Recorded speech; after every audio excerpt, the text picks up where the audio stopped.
할렐루야. 반갑습니다. 우리 같이 말씀을 읽겠습니다. 오늘 함께 나누실 말씀은 신약성경 요한일서 2장 말씀입니다. 신약성경 요한일서 2장 1절부터 6절까지의 말씀입니다.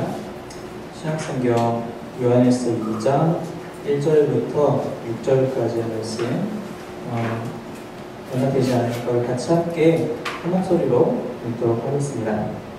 시작. 나의 자녀들아, 내가 이것을 너희에게 쓰면 너희로 죄를 범하지 않게 하려 함이라. 만일 누가 죄를 범하여도 아버지 앞에서 우리에게 대언 자가 있으니 곧 의로우신 예수 그리스도시라. 그는 우리 죄를 위한 화목제물이니 우리만 위할 뿐 아니요 온 세상의 죄를 위하심이라. 우리가 그의 계명을 지키면 이로써 우리가 그를 아는 줄로 알 것이요 그를 아노라 하고 그의 계명을 지키지 아니하는 자는 거짓말하는 자요 진리가 그 속에 있지 아니하되 누구든지 그의 말씀을 지키는 자는 하나님의 사랑이 참으로 그 속에서 온전하게 되었나니 이로써 우리가 그의 안에 있는 줄 아노라. 그의 안에 산다고 하는 자는 그가 하시는 대로 자기도 행할지니라. 아멘.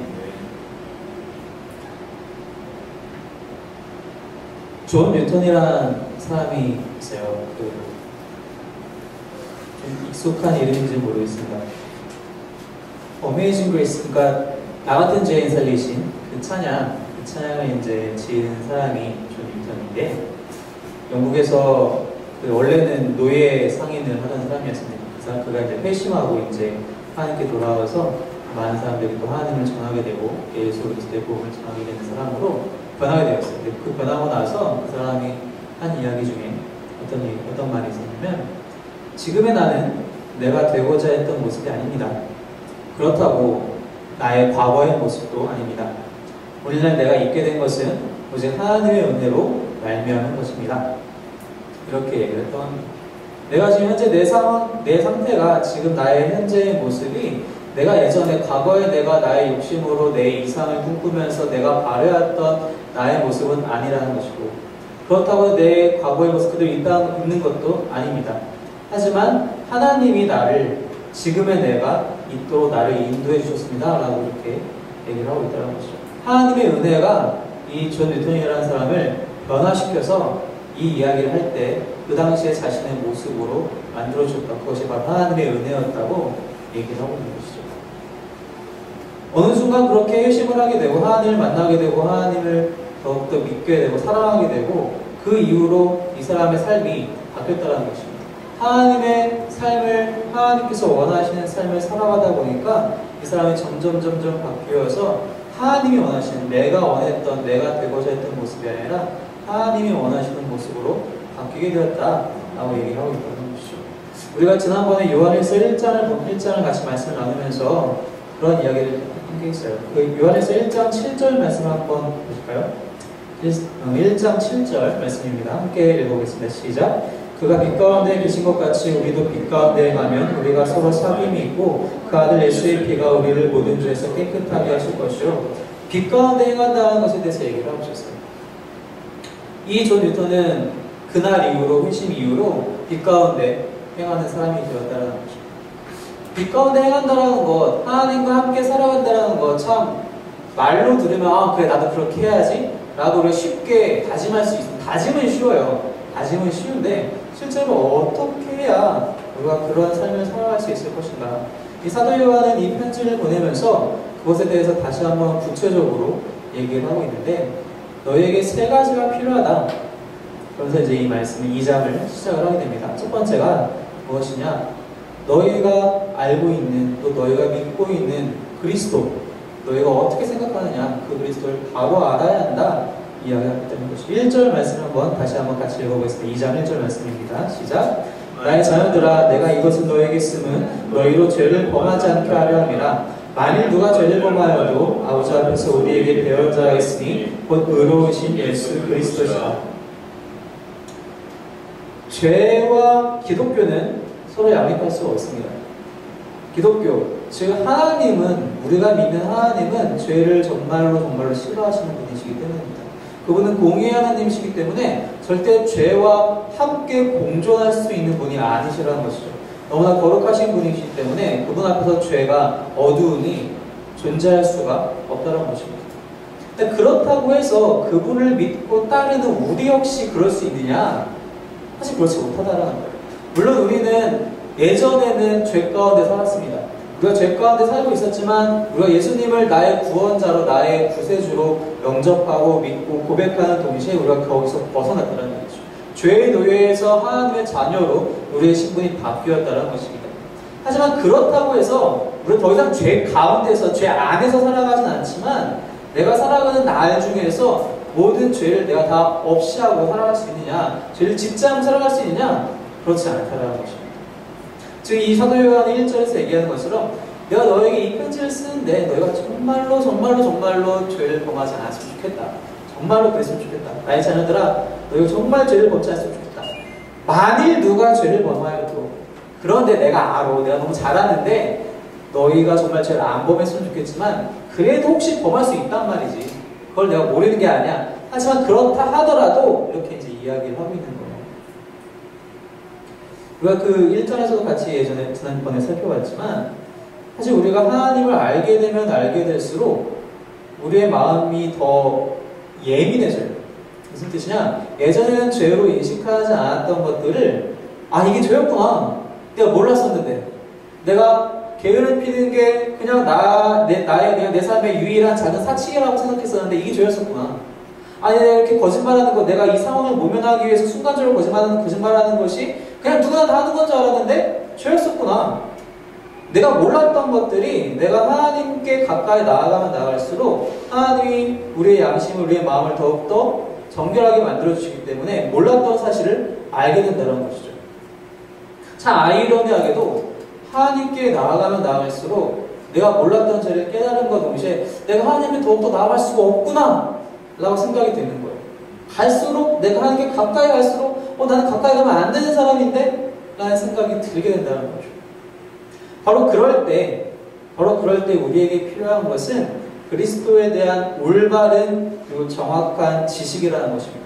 그게 무엇이냐? 아버지 앞에서 우리에게는 대언자가 있으니 곧 의로우신 예수 그리스도시라. 바로 우리가 믿고 있는 예수 그리스도 이러한 분이시라는 것입니다. 바로 이 사실을 너희가 정확히 알고 있어라. 물론 죄를 범하면 안 되지만 혹여라도 너희가 연약하여서 혹여라도 유혹에 살짝 흔들려서 죄를 범하게 되더라도 이 사실을 잊지 말아라. 이 사실을 잊지 말아라. 너희의 양심으로 너희의 행동으로 하나님께 가까이 갈 수 있는 것이 아니라 너희를 위해서 아버지 앞에서 대언해 주시는 예수 그리스도가 있다는 사실을 너희가 믿어라. 그분은 예수님이십니다. 말씀을 한번 해봅시다. 마태복음 1장 21절 말씀입니다. 마태복음 1장 21절 말씀입니다.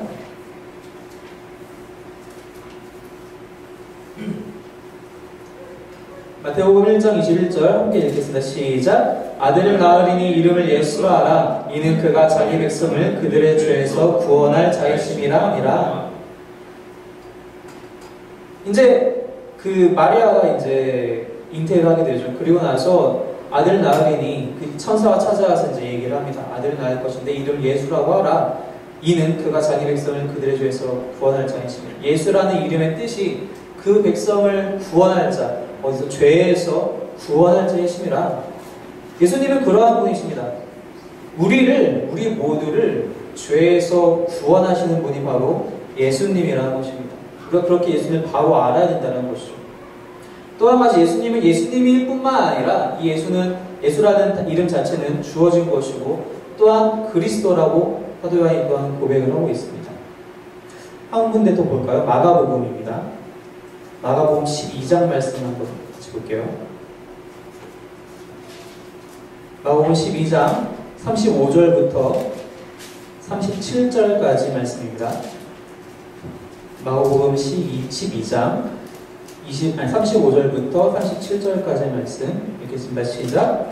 예수께서 성전에서 가르치실세 대답하여 이르시되 어찌하여 서기관들이 그리스도를 다윗의 자손이라 하느냐. 다윗의 성령에 감동되어 친히 말하되 주께서 내 주께 이르시되 내가 내 원수를 내 발 아래 둘 때까지 내 우편에 앉았으라 하셨더야 하느니라. 다윗이 그리스도를 주라 하였은즉 어찌 그의 자손이 되겠느냐 하시니 많은 사람들이 즐겁게 듣더라. 당시에 사도 요한이 이 편지를 보내고 있는 그 각 교회의 사람들은 사실 살아생전에 예수님을 못 봤을 사람이 훨씬 많았을 거예요. 예수님이 사역하셨던 동네도 한정적이었고, 이 편지들은 정말 곳곳에, 또한 소아시아 지역에 그곳에 있는 교회들에게 보내지는 편지였기 때문에 사실 생전에 예수님을 못 봤던 사람들이 정말 대다수였을 겁니다. 혹여나 한두 명 그 예루살렘에서 쫓겨나간 사람들이 있으면 모를까? 그렇지 못했다라는 것이죠. 그러한 사람들한테 예수가 누구인가, 우리가 믿고 따르는 예수님이 누구인가, 아까 방금 우리가 본 것처럼 예수님이 분명히 살아계셨다, 그리고 우리에게 주셔서 실존하신 분이시다라고 방금 강조했다면, 이 그리스도라는 단어를 통해서 사도 요한이 얘기하고 싶은 것은 그분이 단지 살아계셨던 우리가 똑같은 인간일 뿐만이 아니라 하나님이시라는 것을 또 한번 같이 강조하고 있는 것입니다. 방금 우리가 읽은 마가복음 말씀에서 예수님이 그 시편의 말씀을 이제 다윗이 고백한 것들을 해석해준 장면이에요. 그리스도가 다윗의 자손이다. 다윗의 자손 속에서 그리스도, 즉 메시아가 나올 것이다. 이 예언이 분명히 모든 서기관들에게, 모든 바리새인들에게, 모든 이스라엘 사람들에게 널리 알려져 있었습니다. 그런데 예수님께서 거기다가 한 가지 더 붙이시기를, 다윗의 자손으로 혈통으로 다윗의 자손이지만 그렇다고 해서 다윗의 자손만이 아니라 다윗보다 훨씬 먼저 있었던 분이시다. 그래서 다윗이 그리스도를 자신의 자손이었지만 주라고, 나의 주님이라고 고백한 것이다.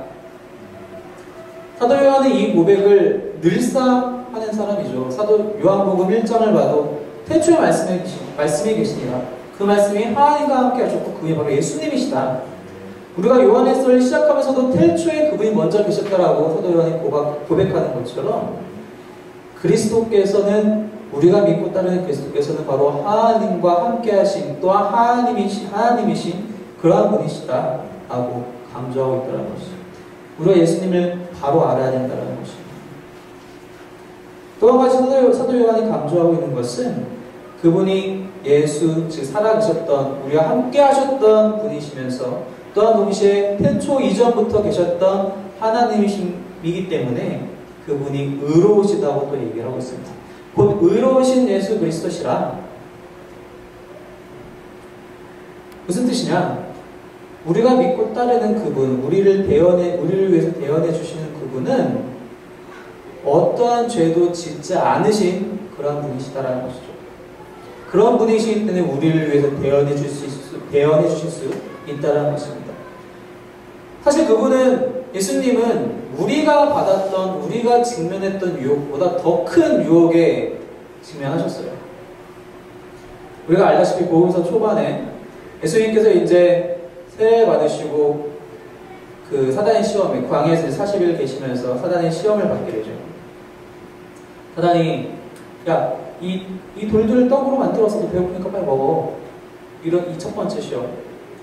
저기서 한번 떨어져봐. 천사가 날아서 받아줄 거야. 나한테 절해라. 이 모든 세상을 너한테 줄게. 이러한 시험을 받게 되죠. 사실 우리 중에 누가 그러한 시험을 받아본 적이 있나요? 나한테 이렇게 해주면은, 사단이 와서 나한테, 야, 나한테 이렇게 온 세상을 다 줄게. 여러분, 온 세상을 다 가질 수 있는 그런 기회가, 그러한 시험이 여러분께 있었나요? 없었어요. 우리가 받는 시험은 다만, 내가 좀 뭘 하면은 이렇게 좀 돈 얼마라도 내가 벌 수 있지 않을까? 뭘 하면 좀 내 삶이 조금 더 편해지지 않을까? 우리는 단순히 그런 거에 흔들려요. 예수님은 그 정도가 아니었어요. 온 세상, 말 그대로 온 우주, 이 전체에 대한 시험이었어요. 또한 생명에 대한 시험이었어요. 겟세마네 동산에서 기도하시면서 내가 이 생명을 버릴 것인가 말 것인가, 내가 이 생명을 아버지의 뜻대로 이렇게 드릴 것인가 말 것인가에 대한 시험이었습니다. 우리는 절대 그 정도의 시험에 가까이 그 근처에도 가본 적이 없다는 것이죠. 예수님은 그러한 시험을 맞닥뜨리셨다는 것이죠. 우리보다 훨씬 더 큰 유혹을 맞닥뜨리셨음에도 불구하고 절대로 굴복하지 않으셨다는 것입니다. 어느 날 갑자기 우리한테 꿈에 누군가 나타나서, 야, 이 번호로 지금 로또가 가죠. 흔들릴지 모르겠어. 거기에서 또 사야 되는 내가. 그 정도가 아니었다는 것이죠. 그만큼 예수님이 의로우신 분이시다.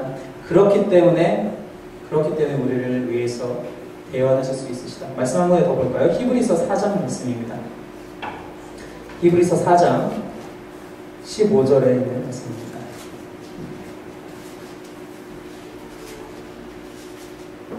4장 15절 읽겠습니다. 시작. 우리에게 있는 대제사장은 우리의 연약함을 동정하지 못하시리가 아니요 모든 일에 우리와 똑같이 시험을 받으시니로되 죄는 없으시니라. 똑같이 그리고 더욱더 더 큰 시험을 받으셨지만 죄가 없으신 분이 바로 예수님이시다라는 것입니다. 또 한 가지 중요한 것은 바로 이러한 분이 우리의 대원자가 되어주셨다는 것입니다. 이 대원자라는 이 단어가 이제 원어로 이제 파라클레토스라는 단어인데요. 변호인이라고, 변호사라고 이제 해석되기도 하고요. 혹은 또 보혜사라고도 해석이 돼요. 대부분의 복음서에서 이 단어가 쓰일 때는 예수님께서 이제 성령님을 이제 묘사할 때 보혜사라는 단어, 이 파라클레토스라는 단어를 사용을 하게 되는데, 요한복음 말씀 한번 같이 볼게요. 요한복음 14장 말씀입니다. 요한복음 14장 16절에 있는 말씀입니다.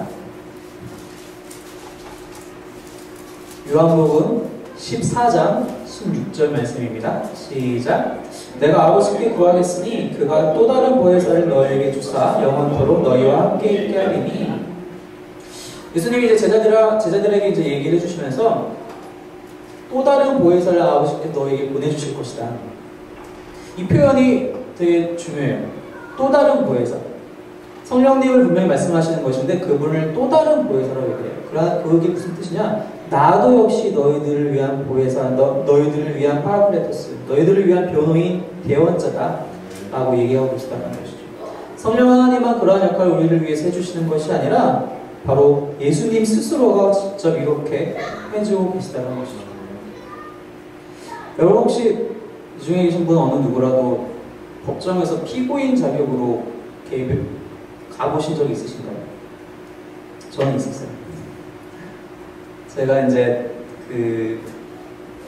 미국에서 이제 입국한 지 4일 만에 경찰한테 잡혔어요. 운전을 하고 가다가 뒤에 자동차 그 번호판을 달잖아요. 그 번호판에 이제 차를 막 샀기 때문에, 제가 어제 하루 전에 막 차를 샀기 때문에 번호판이 없잖아요, 당연히. 번호판 이제 등록하고 돈을 내고 받아야 되는데, 그럴 때는 보통 이렇게 종이다가 이제 언제까지 번호판을 달겠다 라고 이렇게 날짜랑 그렇게 쓰고 붙이고 다녀요. 근데 저도 이제 그렇게 했죠. 그런데 그렇게 했는데 경찰이 봤을 때 그게 좀 너무 부실해 보였나 봐요. 너무 좀 속된 말로 허접하게 하고 다녔었나 봐요.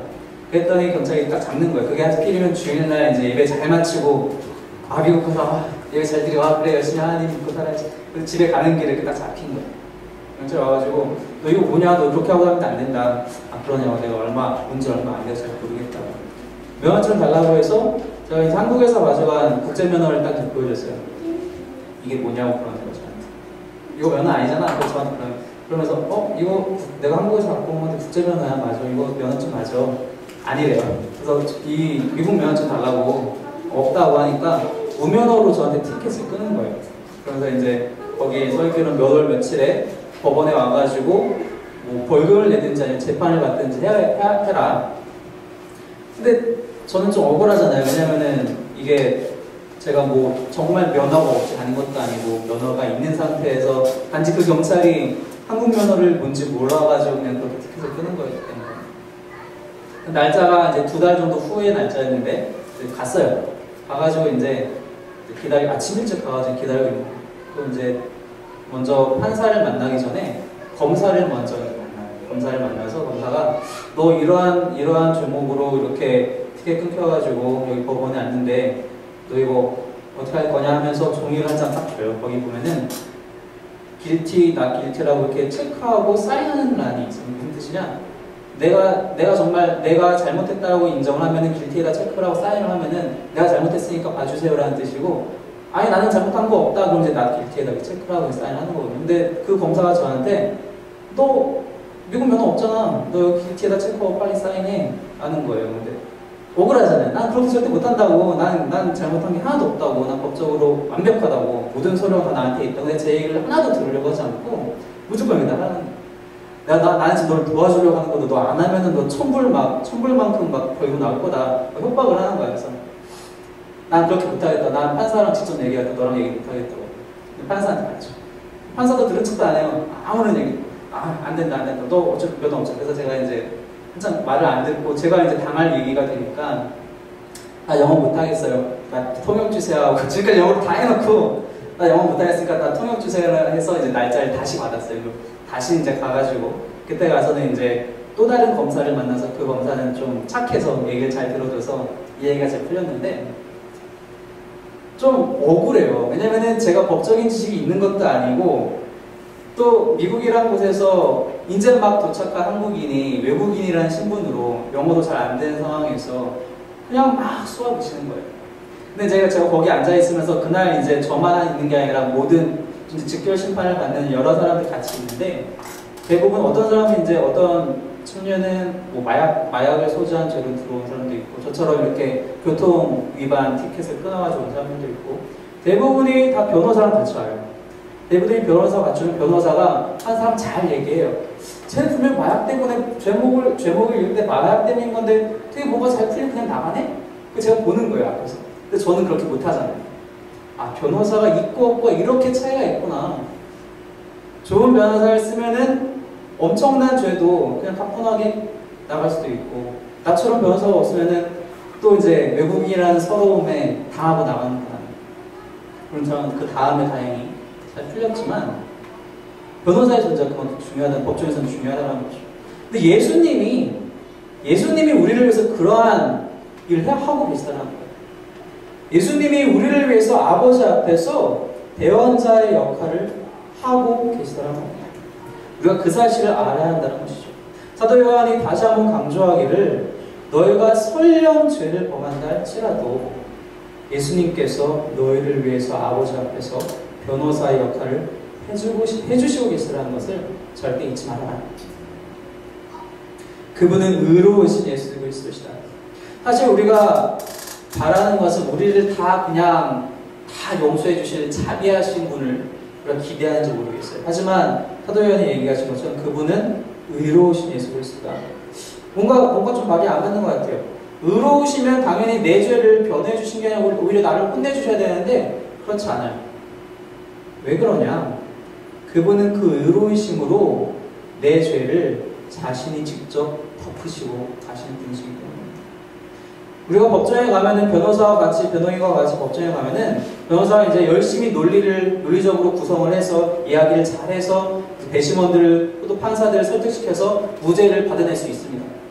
예수님이 하시는 것은 그 정도 차원이 아니라 얘 죄인 맞습니다. 그런데 그 죄를 제가 대신 받겠습니다. 그 벌을 제가 대신 받겠습니다. 라고 하신다는 것이죠. 그래서 그분이 의로우시다라는 것입니다. 하나님께서는 우리의 모든 죄를 그저 눈 감아 주시는 것이 아니라 그 죄를 해결하시고 그것을 스스로 해결하신다는 것이죠. 바로 그것을 신약성경 내내에서 하나님께서 우리 가운데 계속 말씀해 주고 계시다는 것입니다. 베드로전서의 말씀을 봅시다. 베드로전서 3장 18절의 말씀입니다. 베드로전서 3장 18절의 말씀입니다. 같이 읽겠습니다. 시작. 그리스도께서도 단번에 죄를 위하여 죽으사 의인으로서 불의한 자를 대신하셨으니 이는 우리를 하나님 앞으로 인도하려 하심이라. 육체로는 죽임을 당하시고 영으로는 살리심을 받으셨으니 의인이셨지만 불의한 우리 모두를 대신해서 대신 죽으시고 우리를 하나님 앞으로 인도해 주셨다. 바로 그분이 예수님이시다. 바로 그분이 우리를 위한 대언자이시다. 사도 요한이 다시 한번 강조하고 있다는 것입니다. 우리가 그 빛의 길에 나아가기 위해서 빛의 길에서 행하기 위해서는 첫 번째로 이렇게 그리스도를 바로 알아야 한다는 것입니다. 또 한 가지 우리가 알아야 될 것이 무엇이냐? 그리스도께서 우리를 위해서 무엇을 하셨느냐? 바로 그 사실을 또한 정확히 알아야 합니다. 2절 말씀, 그 요한에서 2장 2절 말씀을 다시 한번 읽을게요.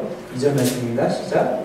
그는 우리 죄를 위한 헌목제물이니 우리만 위할 뿐 아니요 온 세상의 죄를 위하시니라. 그분이 하신 일이 무엇이냐? 우리를 위해서 대언하시는 분이 그리스도시지만 또 한 가지 그분이 이미 해놓으신 일이 무엇이냐? 바로 우리 죄를 위한 화목제물로서 이미 일을 행하셨다, 완성시키셨다라는 것입니다. 단순히 우리의 죄책이나 우리의 형벌만을 제거하신 분이 아니라는 것입니다. 아까 얘기한 것처럼 변호인이 그냥 말을 잘해서 이 사람을 그냥 감옥에 보내지 않고 무죄로 석방시킨 것이 아니라 자신이 대신 뒤집어 쓰시고 하셨더라는 것입니다. 그렇게 하나님의 진노가 사실은 우리한테 향해야 되는데 내가 죽어야 했던 것을 그 진노를 자신에게로 대신 돌리셨다는 것이죠. 이 화목이라는 단어가 성경에서 많이 나오는 단어가 아니에요. 왜냐면 물론 이제 우리가 한글 성경을 읽으면은 이 화목이라는 단어 참 많이 보는데 실제 원어에서는 사실 잘 나오는 단어가 아닙니다. 어디서 나오냐면은 한번 말씀드릴게요. 에스겔서입니다. 구약성경 에스겔서 말씀을 드릴게요. 에스겔서 44장 에스겔서 44장 27절 말씀입니다. 에스겔서 44장 27절 함께 읽겠습니다. 시작. 성소에서 수종 들기 위해 안뜰과 성소에 들어갈 때에는 속죄제를 드릴지니라 주 여호와의 말씀이니라. 이게 어떤 장면이냐면 이스라엘 백성들이 이제 날마다 혹은 안식일마다 또 이제 여러 가지 종류의 제사를 하게 되잖아요. 그 중에 제일 큰 날이 어떤 날이냐면은 1년에 한 번 있는 대속죄일이라는 날인데요. 그날은 어떤 날이냐면은 대제사장이 이스라엘의 대제사장이 혼자서 성막 안에 가장 깊은 곳, 즉 지성소에 들어가는 날입니다. 그래서 그 안에 들어가서 이스라엘 모든 백성들을 위해서 대신 하나님께 강구하는 날이 대속죄일입니다. 요즘도 그날을 기념해서 매년 1년에 한 번씩 그렇게 이제 쉬게 되는데요. 그날 어떻게 들어가야 되냐? 지금 방금 27절에서 읽은 것처럼 성소에서 수종들기 위해 대제사장이 그 성소에 지성소에 들어가서 수종들기 위해서는 먼저 속죄제를 드려야 된다. 왜냐하면은 이 대제사장도 사람이기 때문에 죄를 지을 수 있어요. 하지만 너희가 너 대제사장이 내 앞에 지성소에 들어오려거든 너도 죄인이니까 너 스스로의 죄를 해결하고 와야 된다. 그것을 속죄제로 해결하고 들어와라. 그러면 너가 살아남을 수 있다. 레위기 말씀에 보면은 이제 제사장을 위한 옷을 만드는 어떻게 만들어라는 그 구절이 나오는데 그 중에 한 가지가 대제사장의 옷 제일 끝에 바물을 달아요. 1년에 한 번 이 지성소에 들어가게 될 때 혹시라도 자신의 죄를 다 그 전에 아뢰지 않아서 그 죄 때문에 지성소에서 죽게 되면은 아무도 모르잖아요. 거기 누가 들어갈 수 있는 것도 아니고. 그래서 이날 들어갈 때 그 제사장의 허리에 이제 끈을 묶어놔서 이제 그 제사장이 지성소에 들어가서 이제 이리저리 움직일 거 아니에요. 움직이면서 계속 구슬 소리가, 방울 소리가 들리겠죠. 아, 아직 이 사람 살아있구나. 밖에서 그렇게 이제 인식을 하는 거죠. 그러다가 이제 구슬 소리가, 방울 소리가 안 들리면은, 이상한데 한번 줄을 딱딱 당겨봐요. 그러면은 그쪽에서 반응이 오면, 아직 살아있구나. 그냥 가만히 서 있나 보다. 그런데 방울 소리가 안 나고 줄도 당겼는데 반응이 없다. 그러면 이제 제사장이 죽었다라고 인식을 하면 그럼 이제 줄을 막 당겨서 끌어내는 거고 정말로 죽어서 제사장이 시체가 돼서 나오게 되죠. 그만큼 지성소는 너무나도 거룩한 곳이고 어떠한 더러움과 부정함이 공존할 수 없는 곳이기 때문에 대제사장일지라도 이스라엘 모든 백성들 중에서 제일 존경받는 대제사장일지라도 그날만큼은 모든 것을 깨끗하게 하고 속죄제를 드리고 들어가야 된다는 것입니다. 그때 사용한 단어가 지금 우리가 아까 요한일서 2장에서 봤던 그 화목이라는 단어인데 이때는 양이나 소가 이 제사장의 모든 죄를 대신해서 정말로 대신해서 죽었는데 그것을 이제는 예수님께서 하셨다는 것입니다. 그때에는 과거 구약 시대에는 오직 대제사장을 위해서만 그 일들이 일어났다면 그 양과 소가 대제사장을 위해서만 그리했다면 이제는 예수님께서 모두를 위해서 그리하셨다는 것입니다. 그래서 어떠한 일이 일어나죠? 예수님께서 돌아왔을 때, 십자가에서 돌아왔을 때 그렇죠. 휘장이 하늘에서부터 위에서 아래로 쭉 찢어지죠. 누구나 이제 들어갈 수 있다. 누구나 하나님을 만날 수 있다. 왜? 예수님이 우리를 위해서 바로 그날 양과 소가 대제사장을 위해서 했던 것처럼 우리를 위해서 이제는 하셨기 때문에 그 하나님의 진노가 우리를 향하는 것이 아니라 이제는 다 해결되었다는 거죠. 십자가는 절대로 하나님께서 우리 죄를 위해서 아무 죄가 없으신 예수님을 데려다가 야 네가 대신 죽어 이렇게 한 것이 아닙니다. 그곳은 하나님이 스스로 오셔서 나의 자녀들을 위해서 내가 대신 죽겠다라고 오신 것이라는 것입니다. 자신의 진노를 사람에게 쏟으신 것이 아니라 도로 자신께서 가져가신 것이 바로 십자가라는 것입니다. 바로 예수님이, 즉 하나님이 우리를 위해서 그렇게 하셨다. 우리뿐만 아니라 온 세상의 죄를 위하여서 그렇게 하셨다. 너희가 이 사실 바로 알아야 된다. 이미 예수님께서 이렇게 완성시키신 일이다. 그 사실을 바로 알아라. 마지막으로 사도 요한이 이제 이 교인들에게 얘기하고 있는 것은 너희가 정말로 그 빛 가운데 행하기 위해서는 또 한 가지 하나님의 말씀을 지키고 순종해라 라는 것입니다. 3절에 보니까 우리가 그의 계명을 지키면 이로써 우리가 그를 아는 줄로 알 것이요. 단지 그냥 이론적으로 예수님 나의 구원자이십니다. 예수님 나를 살리셨습니다. 그렇게 고백하는 것으로만 끝나는 것이 아니라 이제는 실제적으로 그렇게 삶으로써 예수님이 실제적인 우리의 주님이 되시도록 너희가 그렇게 살아야 한다. 똑같은 이야기를 요한복음에서 어떻게 했는지 한번 같이 볼까요? 요한복음 14장 말씀입니다. 요한복음 14장 15절 말씀입니다. 14장 15절 말씀은 읽겠습니다. 시작. 너희가 나를 사랑하면 나의 계명을 지키리라. 한 군데 더 볼까요? 15장, 바로 그 다음 장인데요. 15장 10절 말씀입니다. 15장 10절 시작. 내가 아버지의 계명을 지켜 그의 사랑 안에 거하는 것 같이 너희도 내 계명을 지키면 내 사랑 안에 거하리라. 하나님을 사랑하느냐 사랑하지 않느냐는 하나님의 말씀을 순종하느냐 그 계명을 지키느냐 지키지 않느냐에 따라서 우리가 확인할 수 있다라는 것입니다.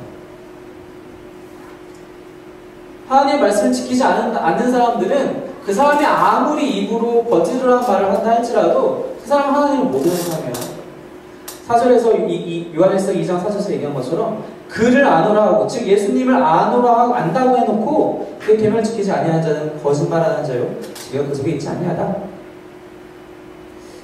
참 부끄러운 것은 우리가 종종 그렇다는 것입니다. 종종 우리는 하나님보다 내가 더 많이 알고 있다라고 생각을 해요. 어떻게 이러한 모습이 드러나느냐? 직장생활이 힘들 때 하나님, 이거 하나님 모르시는 일이에요. 하나님이 모든 직장을 다 아시는 것도 아니고 예수님 2000년 전에 살았잖아요. 모르시죠? 어떻게 알아요?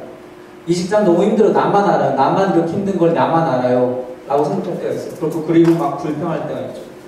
이 어려움을 정말 누구도 모를 거예요. 제가 종종 예를 들어서 친구들이나 선후배들한테 듣는 이야기 중에 제일 듣기 싫지만 표현하기는 좀 힘든 이야기가 있는데, 그것은 뭐냐면은 야, 너 몰라 라는 반응이, 무엇에 대해서 막 힘들어하면은 친구나 누가 옆에 있는 사람이 힘들어하면은 어드바이스를 할 수 있잖아요. 친구로서 혹은 목사로서 어드바이스를 이렇게 하면은 야, 넌 몰라, 넌 이런 거 못 느껴봤을 거야, 이런 반응.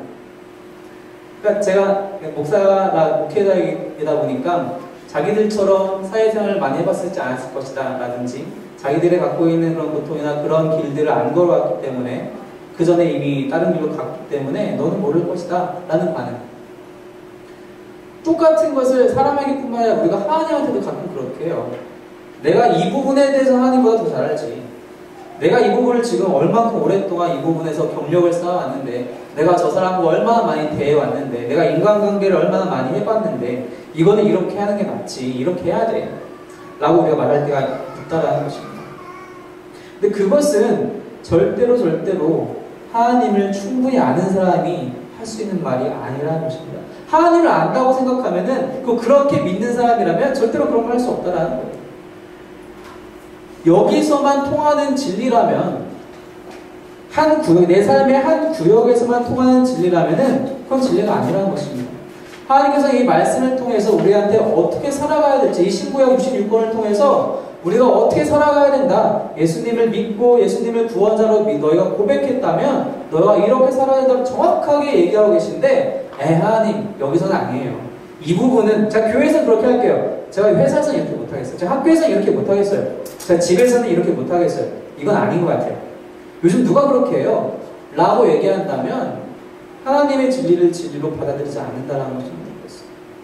한 곳에서만 통용되는 진리라면 우리가 그것을 진리라고 부를 수 없다는 것입니다. 내가 말씀을 진리라고 인식한다면 그건 어디서나 통용되어야 된다는 것이에요. 어디서나 그것이 사실로 드러나야 되고 정말 효과가 있어야 된다는 것입니다. 하나님을 믿는 사람은 하나님을 사랑한다고 한다면 모든 계명을 지키는 것. 그렇게 하나님의 말씀이 내가 이 말씀을 지키면 이게 정말 그렇게 될 거야. 하나님의 뜻대로 될 거야 라고 믿고 지키는 사람만이 그 빛의 길로 향할 수 있는 정말로 하나님을 사랑하는 사람이라는 것이죠. 진정으로 하나님을 아는 것은 하나님을 사랑하는 것이고 진정으로 하나님을 사랑하는 것은 그분께 순종하는 것이기 때문입니다.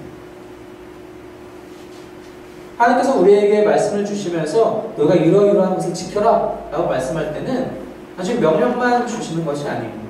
그 5절 말씀 볼까요? 5절 말씀 같이 한번 읽어보겠습니다. 시작.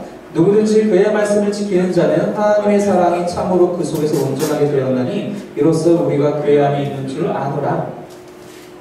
그의 말씀을 지키는 자는 이 그의 말씀이라는 것은 명령만을 얘기하는 것이 아닙니다. 성경에서 어디를 봐더라도 하나님께서 우리에게 야 너희가 이러한 것을 지켜야 된다라고 얘기하는 부분에는 항상 같이 나타나는 게 무엇이냐면 하나님의 약속이 같이 나타납니다.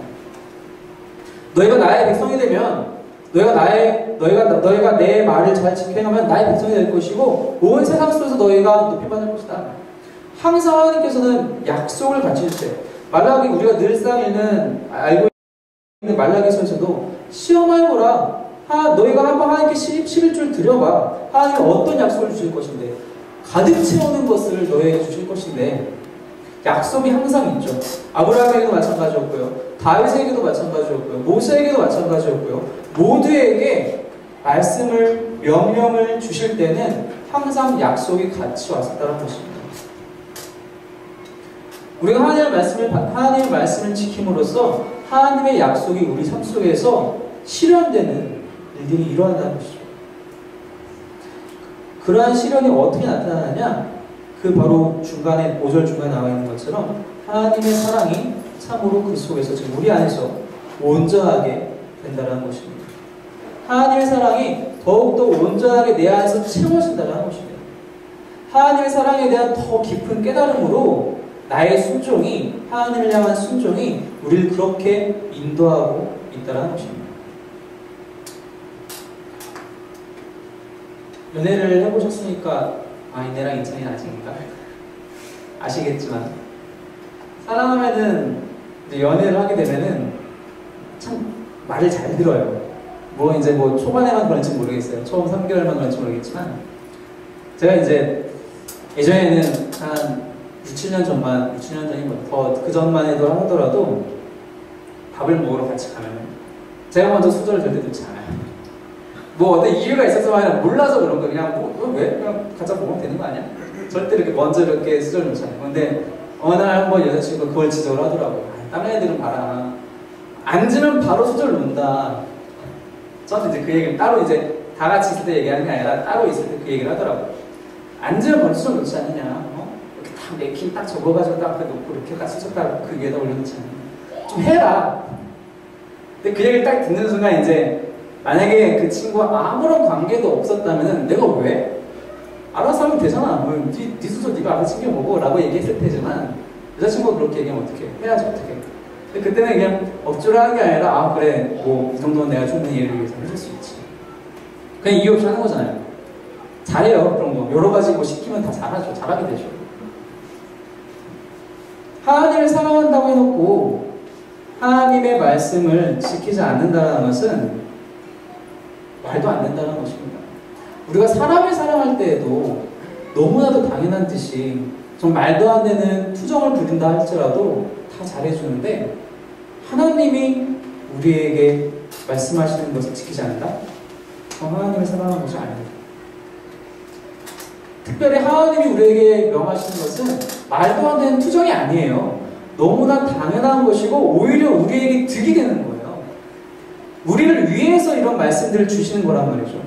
우리를 위해서, 내가 더욱더 하나님 앞에 온전해지기 위해서, 내가 더욱더 이 세상을 살아가면서 복받기 위해서, 내가 더욱 나은 사람이 되기 위해서, 내가 더욱 예수님을 닮아가기 위해서 이 말씀들을 계속 주시는 것인데, 하나님이 우리에게 잔소리하는 것도 아니고 투정 부리시는 것도 아닌데 우리가 그걸 안 한다는 거죠.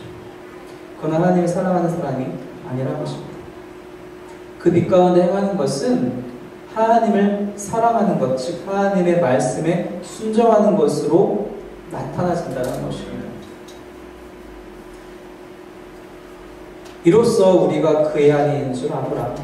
내가 그 말씀을 지키면 그 사랑이, 하나님의 사랑이 내 안에서 온전해지고, 그렇기 때문에 저 사람은 하나님 안에 있는 사람이구나, 저 사람은 정말로 하나님을 사랑하는 사람이구나, 모두가 그렇게 알게 된다는 것이죠.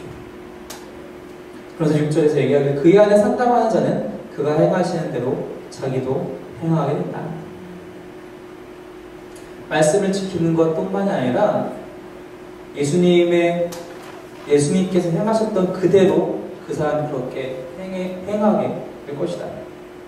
예수님이 어떻게 사셨나요? 한번 말씀을 볼까요? 마태복음 말씀입니다. 마태복음 9장 말씀은 같이 볼게요.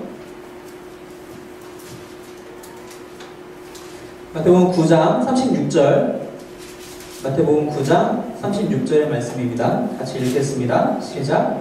무리를 보시고 불쌍히 여기시니 이는 그들이 목자 없는 양과 같이 고생하며 기진함이니라.